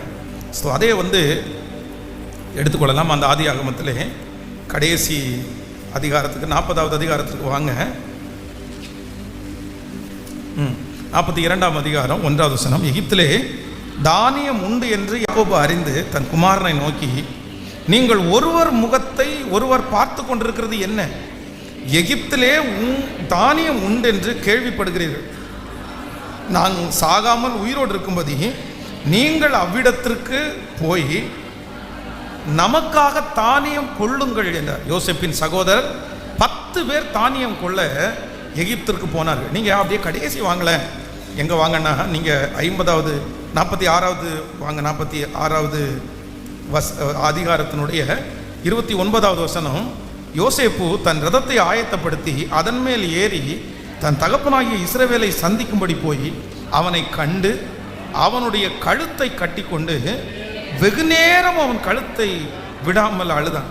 அப்பொழுது இஸ்ரவேலர் யோசேப்பை பார்த்து, நீ இன்னும் உயிரோடு இருக்கிறாயே, நான் உன் முகத்தை கண்டேன், எனக்கு இப்பொழுது மரணம் வந்தாலும் வரட்டும் என்றான். யோசேப்பு பின்பு யோசேப்பு தன் சகோதரரையும் தன் தகப்பன் குடும்பத்தாரையும் நோக்கி, நான் பார்வோனிடத்திற்கு போய் கானான் தேசத்திலிருந்து என் சகோதரரும் என் தகப்பன் குடும்பத்தாரும் என்னிடத்தில் வந்திருக்கிறார்கள். போதும், இந்த அதிகாரத்தை வீட்டில் போய் வாசிங்க. இந்த யோசேப்பினிடத்திலிருந்து எனக்கு பிடிச்ச ஒரு 3வது ஞானம் என்ன அப்படின்னு சொன்னா, இவன் எதற்கு பின்னாடியும் அவ்வளோ சீக்கிரமாய் போகாத ஒரு மனிதனாக இருந்தான். அப்படின்னா நீங்க பாருங்களேன், ஃபர்ஸ்ட் அவனுடைய வாழ்க்கையில் ரொம்ப கெடுதல் பண்ணது அவனுடைய சகோதரர்கள். ஆனால் அவர்களை பழிவாங்கிறதுக்கோ இல்லை அவர்களுக்கு விரோதமாக இருக்கிறதுக்கோ அந்த வேலையை கையில் எடுத்துக்கவே இல்லை, யோசேப்பு எடுத்துக்கவே இல்லை. அதற்கு பிறகு அவனை பொய் குற்றம் சாட்டினவர் யார் அப்படின்னு சொன்னால் போத்திபாருடைய மனைவி. இந்த லேடியையும் எந்த இடத்துலையும் போய் காமிச்சு கொடுக்கறதுக்கு பேசுறதுக்கு அந்த வேலையை நான் நல்லவன் அப்படின்றது நிரூபிக்கிறதுக்கு அவர் போகவே இல்லை. அதற்கு பிறகு பானபாத்திரக்காரனுடைய தலைவன் மறந்துட்டான். ஏப்பா என்னை இப்படியாப்பா மறப்ப, நீ எப்படி மறந்த, நீ என்ன, அதையும் அவன் கேட்கவே இல்லை. அதற்கு பிறகு தன்னுடைய சகோதரர்கள் எல்லாரும் வருகிறார்கள், தன்னுடைய தகப்பனார் வராரு. அப்பாவை பார்த்து, என்ன ஒரு டைம் கூடயா தேடாம போனீங்க, அவங்க எல்லாம் கொண்டு உங்கள்கிட்ட அந்த சரி இந்த ட்ரெஸ்ஸை கொடுத்ததுக்கு அப்புறம் நீங்க எப்படி அமைதியா இருந்தீங்க, நீங்க என்ன தேடி வந்திருக்கலாம்ல, நான் உயிரோடு இருக்கிறேன்னு ஒரு நாளா நினைச்சுக்கலாமா? எதற்கு பின்பாகவும் போகாமல் எல்லாவற்றையும் ஆண்டவருடைய சித்தத்தின்படி நடக்குதுன்னு ஒப்பு கொடுத்தவன் தான் யார் அப்படின்னு சொன்னா இந்த யோசேப்பு. அன்றியும் அவருடைய தீர்மானத்தின்படி அழைக்கப்பட்டவர்களாகி தேவனிடத்தில் அன்பு கூறுகிறவர்களுக்கு சொல்லுங்க சத்தமா, சகலமும் சொல்லுங்க, ஏதோ ஒரு காரணத்தோட தான் நடக்குது, ஏதோ ஒரு நன்மைக்காக தான் நடக்குது. நான் சொல்றேன், இன்றைக்கு நடந்து கொண்டிருக்கிற காரியம் ஏதோ ஒரு நன்மைக்காக தான் நடக்கிறது. இன்றைக்கு நடந்து கொண்டிருக்கிற காரியத்தில் கர்த்தர் ஏதோ ஒன்றை கர்த்தர் உங்களுக்கு வைத்திருக்கிறார். அன்றியும் அவருடைய தீர்மானத்தின் நம்படி அழைக்கப்பட்டவர்களாகிய உங்களுக்கு எது நடக்கிறதோ அந்த காரியத்தில் ஆண்டவர் ஒன்று, கர்த்தர் ஒரு நன்மை, கர்த்தர் ஒரு பரிபூரணம், கர்த்தர் ஒரு வெற்றியை ஆண்டவர் வச்சிருக்கிறார். ஆண்டவர் வச்சிருக்கிறார். ஆனா இந்த யோசேப்புக்கு ஒரு பெரிய ஞானம் இருந்துச்சு. என்னன்னா, எது பின்னாடி நான் என்ன பண்ண மாட்டேன், சொல்லுங்களேன், நான் போக மாட்டேன், எனக்கு நியமித்திருக்கிற வழியில நான் நடப்பேன், எனக்கு ஆகிறது அவருடைய கரத்தினாலே வாய்க்கும், எனக்கு உரியதை அவர் எனக்கு தருவதற்கு வல்லவராக இருக்கிறார், எனக்கு இல்லாததை தடுத்து போட்டு எனக்கு உரியதை என்னிடத்தில் கொண்டு வருகிற ஒரு தேவன் என்னோடு கூட இருக்கிறார். நான் எதற்கு பின்னாடியும் நான் போவதே இல்லை. 3வது, எல்லாரும் ஒரு ஞானத்துக்காக ஜெபம் பண்ணணும். ஆண்டவரே, நான் எதுக்கு பின்னாடி போறேன், எதுக்கு பின்னாடி போறேன், எதுக்கு பின்னாடி போறேன்? நீங்க இப்போ நீங்க யோசிச்சு பாருங்களேன், நீங்க எதுக்கு பின்னாடி நீங்க போயிட்டு இருக்கிறீங்க? எதுக்கு பின்னாடி நீங்க போயிட்டு இருக்கிற வழி சரியான வழியா? அது தேவைதானா நமக்கு? அதுல போய் என்னத்தை நம்ம கண்டோம்? அவன் பொய்க்காரன் அப்படின்னு நிரூபிச்சு என்னத்தை நம்ம பார்க்க போறோம்? அவன் மோசமானவன் அப்படின்னு சித்தரிச்சு நம்ம என்னத்தை பார்க்க போறோம்? நமக்கு என்ன அந்த வேலை? நமக்கு எதுக்கு அந்த வேலை? இந்த யுத்தம் உங்களுடையது அல்ல. இந்த யுத்தம் யாருடையது அப்படின்னா தேவனுடையது. ஒன்று தம்பிங்க தங்கச்சிங்க கவனிங்க, நீங்க எது பின்னாடி போறீங்களோ அதை ரொம்ப ஜாக்கிரதையா இருங்க, ரொம்ப ஜாக்கிரதையா இருங்க. சவுலுடைய வாழ்க்கை ஒன்றும் இல்லாமல் போறதுக்கு காரணமே என்ன அப்படின்னு சொன்னா, பின்னாடியே போறான் பாருங்களேன். ஒரு வார்த்தைக்கு பின்னாடி போனான். என்ன வார்த்தைக்கு பின்னாடி போனா? சவுல் கொண்டது 1000, தாவீது கொண்டது. இந்த ஒரு வார்த்தைக்கு பின்னாடி போனான். எப்பவுமே ஒன்று நினைச்சுக்கோங்க, நம்மளை சுற்றி இருக்கிற நிறைய பேர் சிலரை புகழ்றாங்க பாருங்க. புகழும் போது நமக்கு என்ன ஆயிடக்கூடாது? வருத்தம் ஆயிடக்கூடாது, பொறாம கூட. அடுத்து வருத்தப்படாதீங்க. அவனெல்லாம் புகழ்றாங்களே, நான் என்ன சொல்றேன் அப்படின்னு சொன்னா, கர்த்தர் 2 பேர் தேவனுடைய சமூகத்தில் காணிக்கையை கொண்டு வராங்க. ஒருவன் காயின், ஒருவன் ஆபேல். ஆனா ஆண்டவர் யாருடைய காணிக்கை அங்கீகரித்தாராமா? ஆபேலுடைய காணிக்கையை அங்கீகரித்தார், காயினுடைய காணிக்கையை அங்கீகரிக்கல. இவனுக்கு ரொம்ப கோபம் வருது.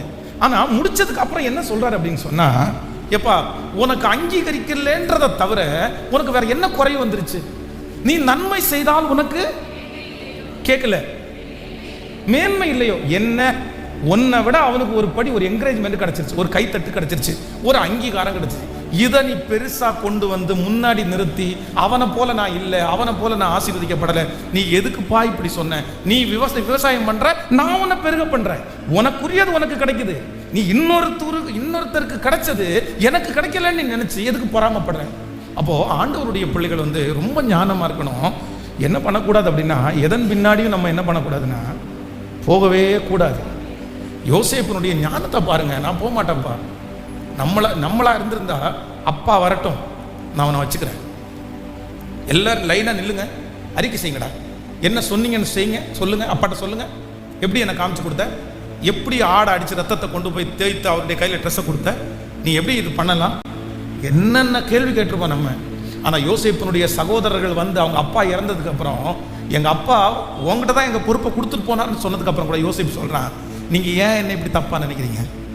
நான் உங்களை பழி வாங்குவேன்னு ஏன் இப்படி என்ன தப்பா கணக்கு போடுறீங்க? அதெல்லாம் ஒண்ணுமே கிடையாது. நீங்க செஞ்சதை நான் ஒரு பொருட்டாவே எடுக்கல. நீங்களோ எனக்கு தீமை செய்ய நினைத்தீர்கள், கர்த்தரோ இன்று நடந்து வருகிறபடியே அதை எனக்கு சிஸ்டர், அவங்க தீமை செய்ய நினைத்தாங்க, ஆண்டவர் கர்த்தர் உங்களுக்கு நன்மையாய் அதை முடிய பண்ணுவார். அவங்க உங்களுக்கு செஞ்ச அத்தனை தீமையை நன்மையாய் முடிய பண்ணுகிற தேவன் நம்மோடு கூட இருக்கிறார். அதனால தான் கர்த்தர் சொல்றாரு, அதை குறித்து உனக்கு ஒரு வருத்தம் வேண்டாம், அதை குறித்து ஒரு பகையும் வேண்டாம், அதுக்கு பின்னாடி நான் போக வேண்டிய அவசியமே கிடையாது. என்னை அழைத்தவர் என்னை நடத்துவார், எனக்கு ஒரு பாடத்தை கர்த்தர் வச்சிருக்கிறாரு. ஹல்லேலூயா. ஒரே ஒரு முடிவு. என்ன முடிவு அப்படின்னு சொன்னா, நான் எதுக்கு பின்னாடி என்ன பண்ண மாட்டேன்? சொல்லுங்களேன். என்னை நிரூபிக்கிறதுக்காக நான் பிரயாசப்பட மாட்டேன். நான் நல்லவேன்றதை மற்றவங்க சொல்லணுன்றதுக்காக நான் நிரூபிக்க வேண்டியதில்லை. என் வழியில நான் போறேன், எனக்கு கர்த்தர் நியமிச்சிருக்கிற பாதையில போறேன். ஆனா ஒரு நாள் என்னை சுற்றி இருக்கிறவர்கள் புரிந்து கொள்கிறதுக்கு ஒரு காலம் வரும், என்னை சுற்றி இருக்கிறவர்கள் அங்கீகரிக்கிறது ஒரு காலம் வரும், என்னை சுற்றி இருக்கிறவர்கள் என்னோடு கூட இருக்கிறவர் பெரியவர் என்கிறதை அவர்கள் கண்டுகொள்ளுவார்கள். ஹல்லேலூயா, ஹல்லேலூயா. என் தேவன் அவ்வளவு ஞானம் உள்ள தேவனா இருக்கு. எல்லாரும் ஜெபிக்க போறோம். என்ன ஜெபிக்க போறோம்? கர்த்தர் ஞானத்திலே பூமியை அஸ்திபாரப்படுத்தி புத்தியினாலே வானங்களை ஸ்தாபித்தார். கர்த்தர் ஞானத்தினாலே பூமியை அஸ்திபாரப்படுத்தி புத்தியினாலே வானங்களை ஸ்தாபித்தார். மகா பெரிய பறந்து விரிந்த இந்த வானம், மகா பெரிய பறந்து விரிந்த இந்த பூமி சாதாரணமாய் உண்டாக்கப்பட்டது அல்ல, அது என் தேவனுடைய ஞானத்தினாலே உண்டாக்கப்பட்டது.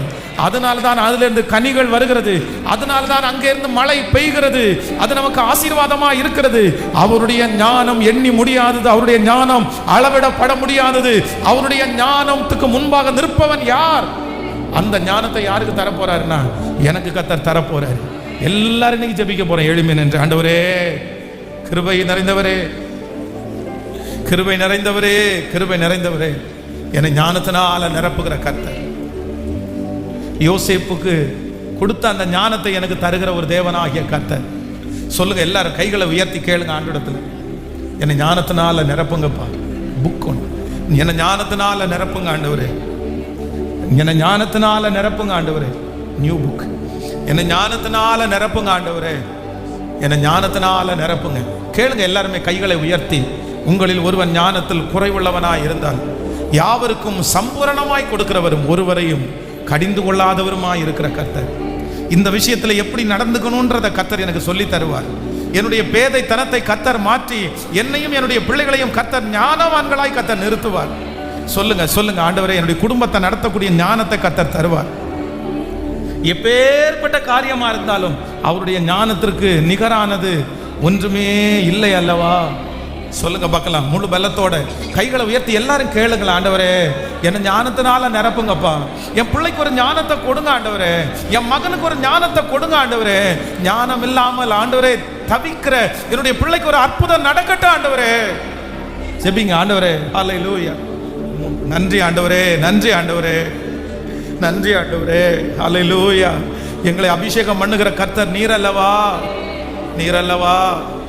எப்படி நான் ஜெபிக்கணும்னே நீர் எனக்கு சொல்லிக் கொடுக்கிறவர் அல்லவா. எங்கு போகணும் எங்க போக கூடாதுன்னு எனக்கு சொல்லிக் கொடுக்கிற ஒரு நல்ல தேவன் அல்லவா. ஹல்லேலூயா. எங்கு செல்ல வேண்டும், என்ன சொல்ல வேண்டும், வழி நடத்தும் ஆவியானவரே. பாடுவோம். எங்கு செல்ல வேண்டும், என்ன சொல்ல வேண்டும், வழி நடத்தும் ஆவியானவரே. உம் விருப்பம் இல்லா இடங்களுக்கு செல்லாம் தடுத்து நிறுத்தும் ஆவியானவரே. உம் விருப்பம் இல்லா இடங்களுக்கு செல்லாம் தடுத்து நிறுத்தும் ஆவியானவரே. இப்போ கைகளை உயர்த்தி சொல்லுவோம். ஆவியானவரே, ஆவியானவரே, பரிசுத்த ஆவியானவரே, ஆவியானவரே எங்களை நிரப்பு. ஆவியானவரே எங்களை நிரப்பு. ஆவியானவரே, ஆவியானவரே ஒரு விசை கூட ஆவியானவரே, ஆவியானவரே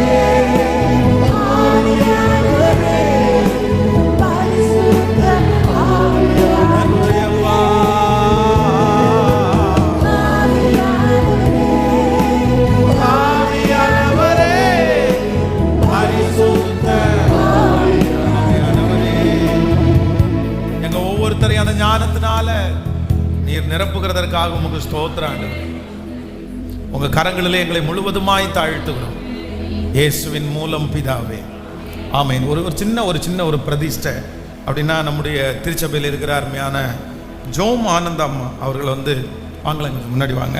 அவங்க நிறைய புத்தகங்களை ஆண்டவருடைய தயவுனால நிறைய புக்ஸ் அவங்க எழுதியிருக்கிறாங்க.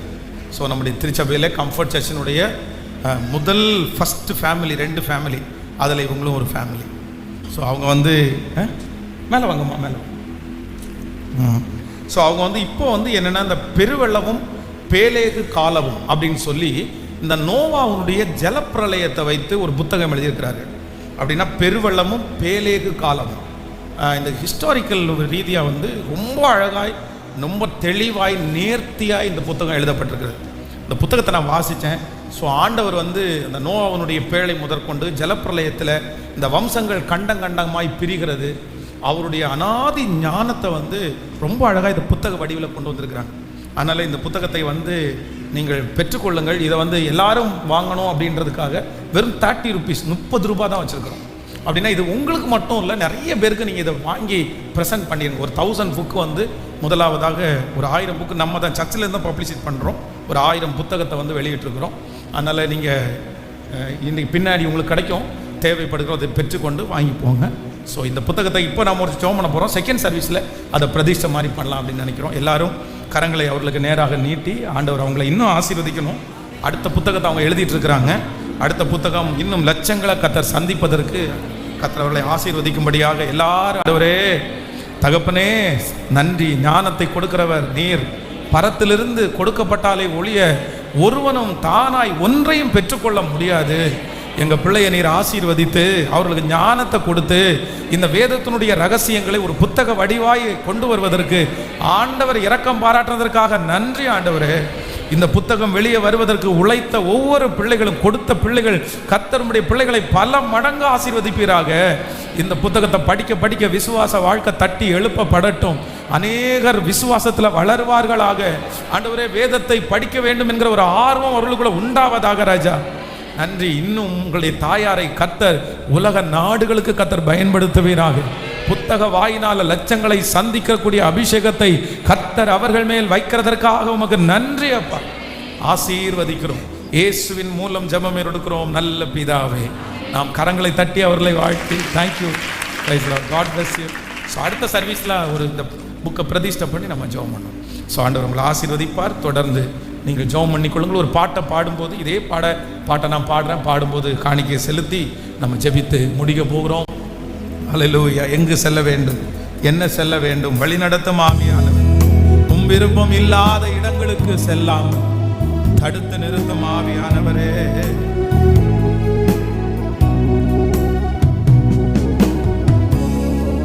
ஹல்லேலூயா.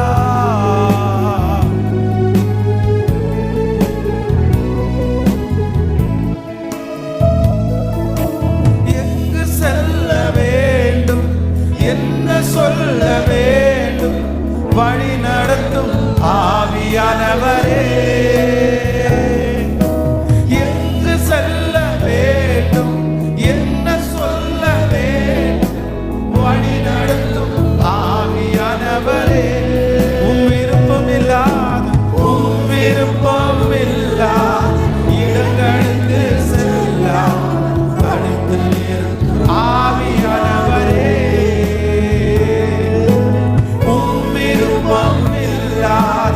இடங்களுக்கு செல்லாமல் தடுத்து நிறுத்தும் ஆவியானவரே. சொல்லுவோம் ஆவியானவரே, பரிசுத்த ஆவியானவரே. ஹல்லேலூயா, ஹல்லேலூயா. திருவாண்டவரே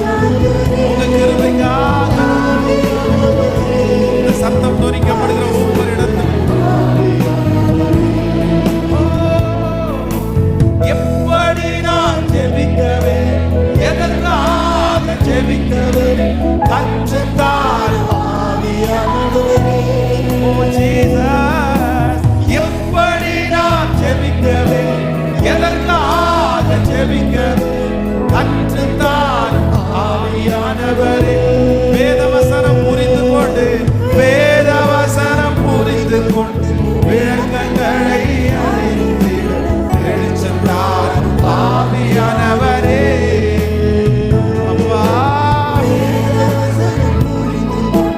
விளக்கங்களை அறிந்திட வெளிச்சத்தார் ஆவியானவரே. இப்போ எல்லாரும் சேர்ந்து சொல்லுங்க மகனா. ஆவியானவரே, பரிசுத்த ஆவியானவரே, அப்பா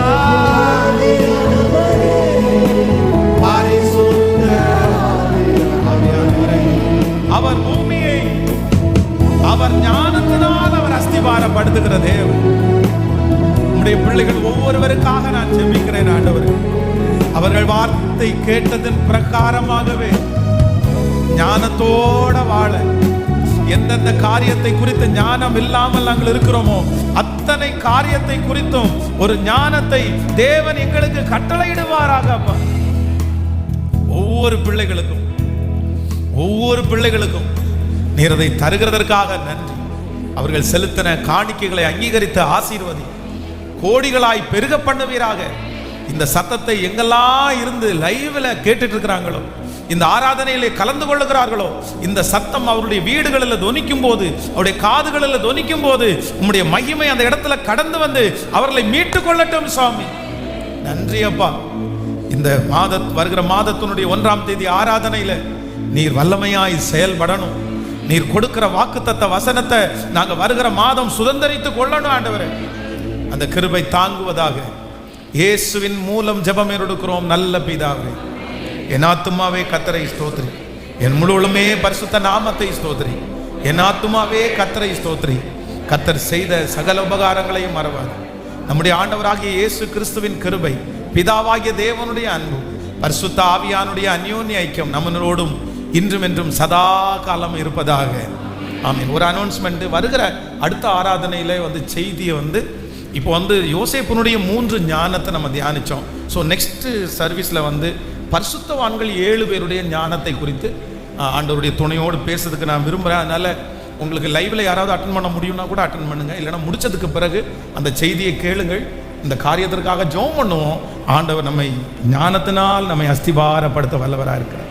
ஸோ காட் பிளஸ் யூ. இன்றைக்கி புதிதாய் வந்திருக்கிற ஒவ்வொரு பிள்ளைகளையும் நான் வாழ்த்தி உங்களை ஆசீர்வதிக்கிறேன். கர்த்தர் உங்களோடு இருப்பாராக. God bless you. Praise Lord. Praise Lord.